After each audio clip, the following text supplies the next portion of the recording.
The movie begins with a massive spaceship floating through space, traveling far away from Earth toward a new planet.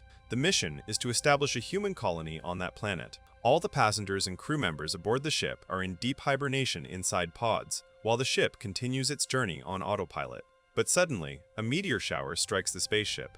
Continuous impacts cause severe damage to the ship. To handle the emergency, the ship's AI system activates its emergency protocol and ejects all the hibernation pods, so they can land on a nearby habitable planet. One of these pods contains Andy Ramirez, a mining engineer. The violent impact wakes him up. He is confused and terrified, unable to understand what is happening. The pod's robotic system automatically equips him with a spacesuit and prepares him for landing.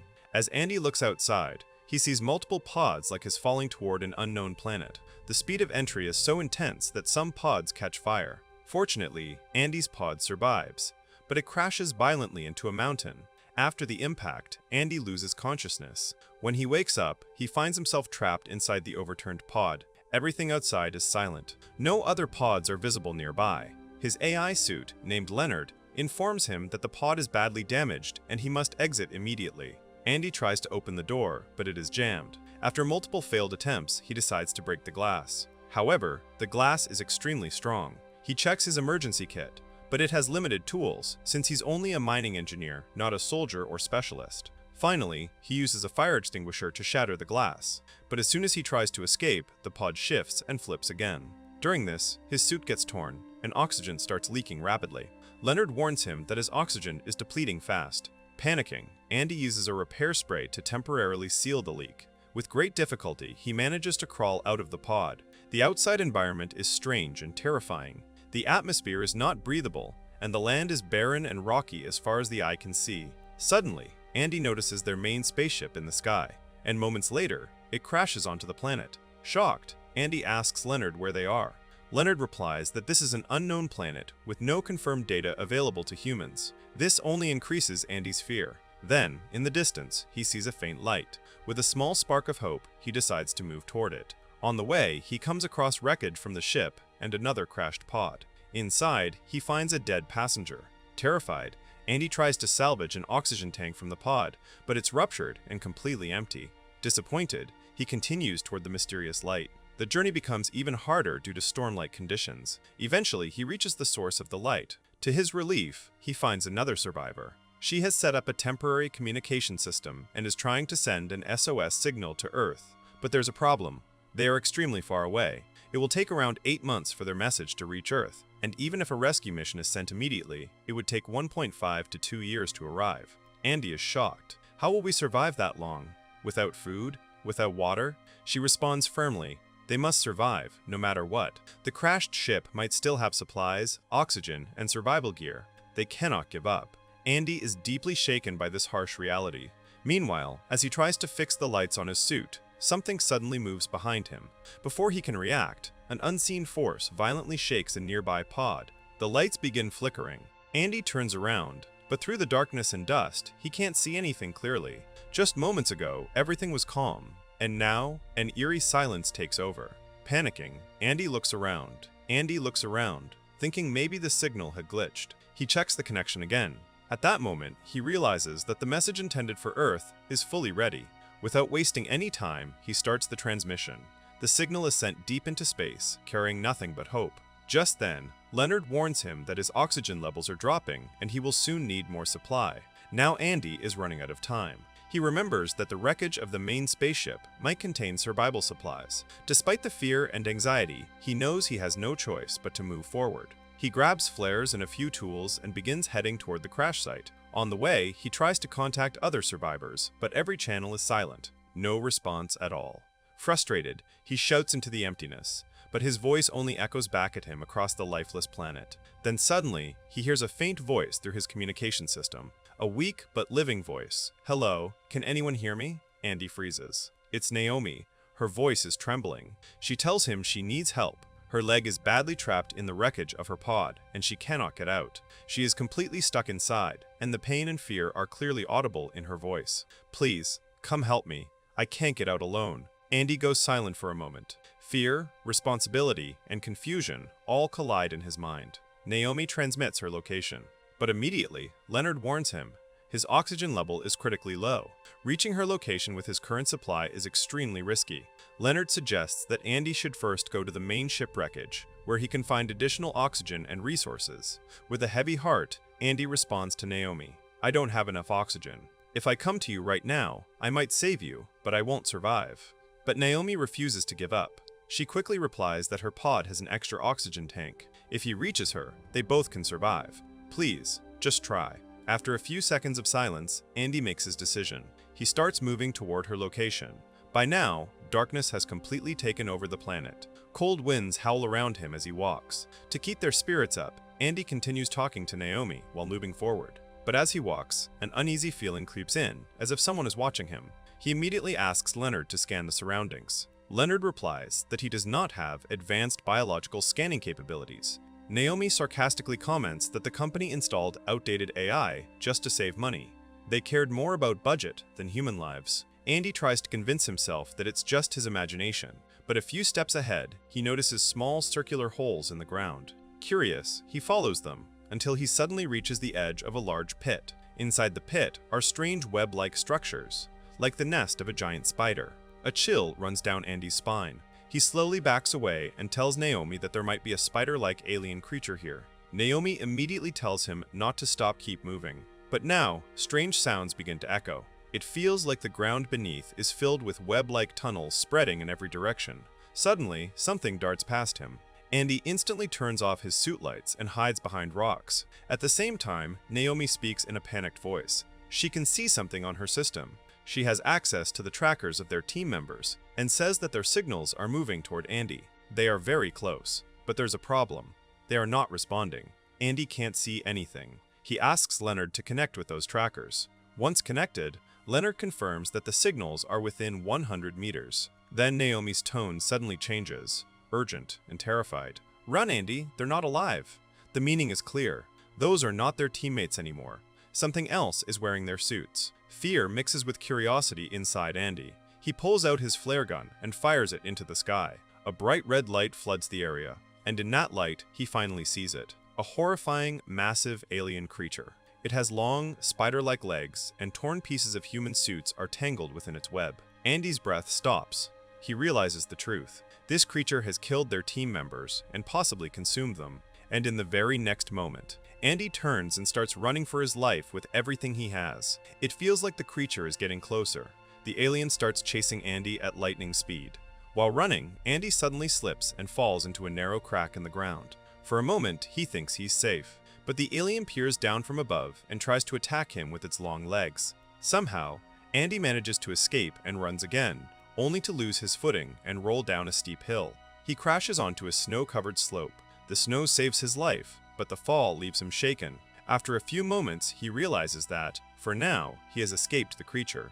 But suddenly, Leonard's warning echoes. Oxygen leak detected. Andy quickly checks his suit. The fall has torn his spacesuit again, and oxygen is rapidly leaking out. Panicking, he uses his last repair spray and manages to seal the suit. But now the spray is completely finished, which means, if the suit tears again, there will be no way to survive. Naomi anxiously asks what happened. Andy explains everything. The alien attack, the webs, the dead bodies, and that horrifying creature. But just as he finishes speaking, another voice suddenly joins the communication channel. "Andy, help me.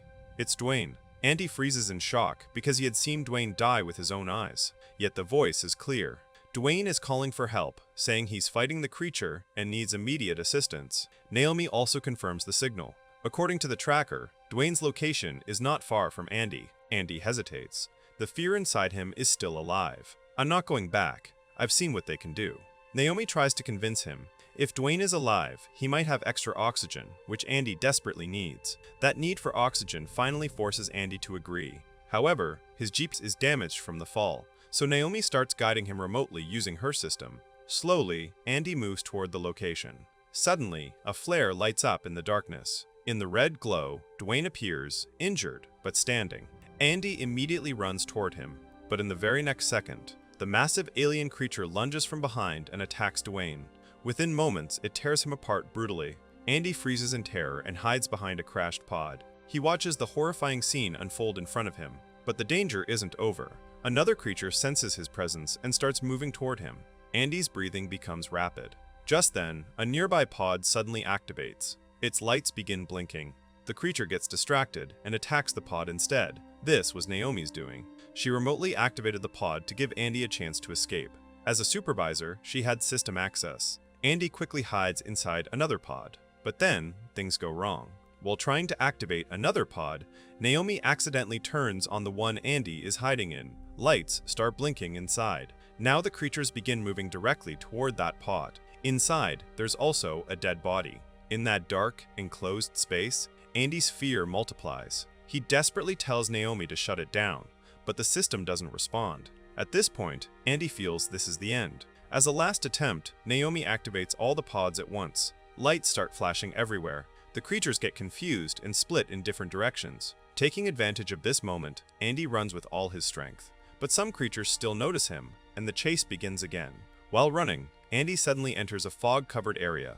Dense fog surrounds him from all sides. The creatures reach the boundary, but they refuse to step inside. Instead, they turn back. Andy is confused. Then he notices glowing firefly-like creatures around him, beautiful blue and green lights floating in the air. For a moment, he is mesmerized. But suddenly, their color turns red, and in the next second, they swarm toward Andy and attack him. They are not harmless fireflies. They are aggressive creatures. Andy struggles and pushes forward somehow. Naomi suggests that maybe the creatures were afraid of these glowing beings, which is why they didn't enter the fog. But then, Andy hears a deep rumbling sound coming from beneath the ground. He realizes the truth. No, they weren't afraid of the fireflies. They were afraid of something else. And in the next moment, the ground beneath him shakes violently. The soil cracks open.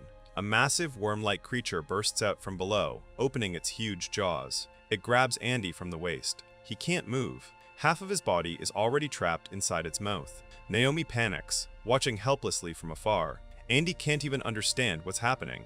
And within seconds, that gigantic underground creature pulls him completely inside its jaws. Now Andy is no longer half-trapped. He is fully inside the monster. Andy is now completely inside the creature's mouth. It's pitch dark, suffocating, and filled with a horrible stench. The panic overwhelms him. His heart starts racing uncontrollably. Leonard immediately warns him, heart rate critical. Andy begins to suffer a panic attack. To stabilize him, Leonard sends a powerful electric shock through his suit. But the shock doesn't just affect Andy. It travels into the creature's jaws as well. The current is so intense that the massive creature convulses in pain.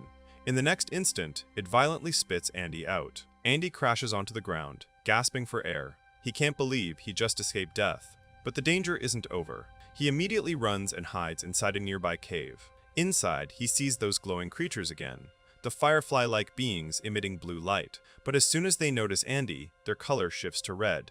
Within seconds, they swarm him and attack. Andy crawls across the ground, desperately pushing them away, and somehow manages to reach the other side of the cave. Finally, he exits the fog zone. At that moment, Leonard's voice echoes again.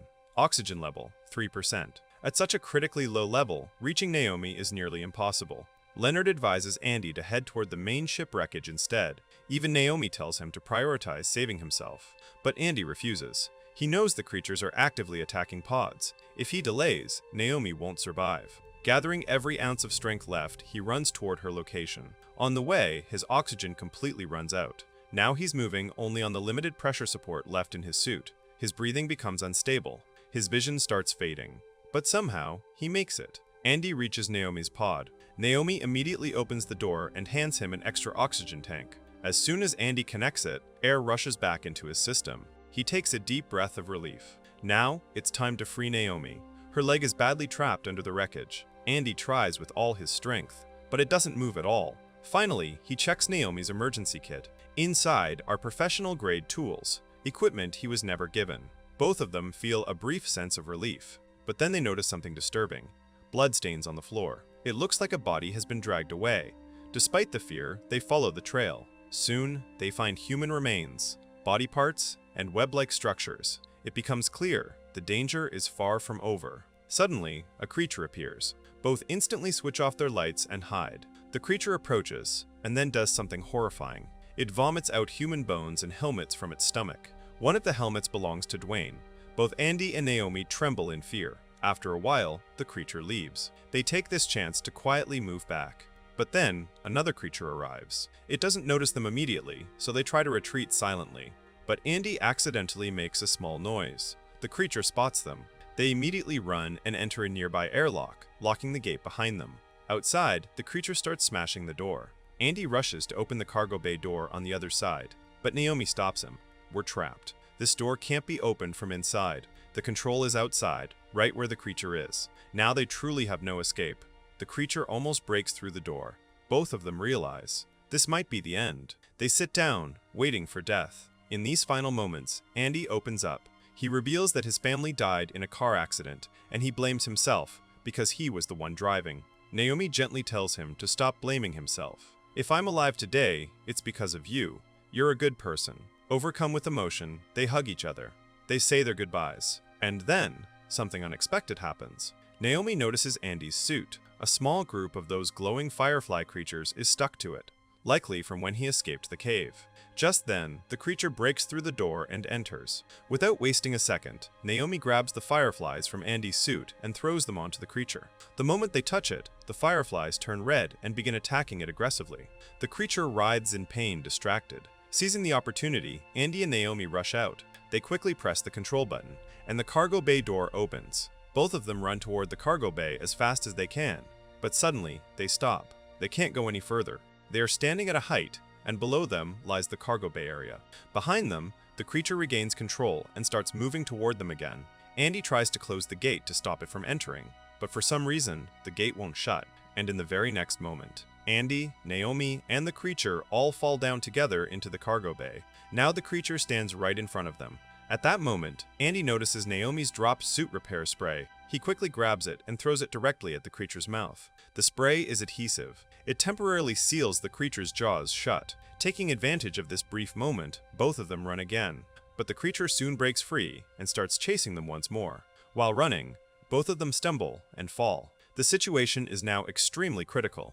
Naomi tells Andy firmly, "We have to kill it." She decides to distract the creature while Andy finds a way to destroy it. Andy looks around and notices several pods that are still intact. An idea forms in his mind. He climbs up to the highest pod. His plan is simple, but deadly. Crash the pod directly onto the creature. He quickly explains the plan to Naomi. Meanwhile, Naomi keeps running, trying to avoid the creature. She tells Andy to turn off all the cargo bay lights, because the creature can't see properly in the dark. Just then, the creature attacks and moves toward Naomi. At the same time, Andy shuts off all the lights. Darkness takes over. The creature struggles to see, but still moves toward Naomi's direction. Naomi spots a broken box nearby and quickly hides inside it, barely escaping.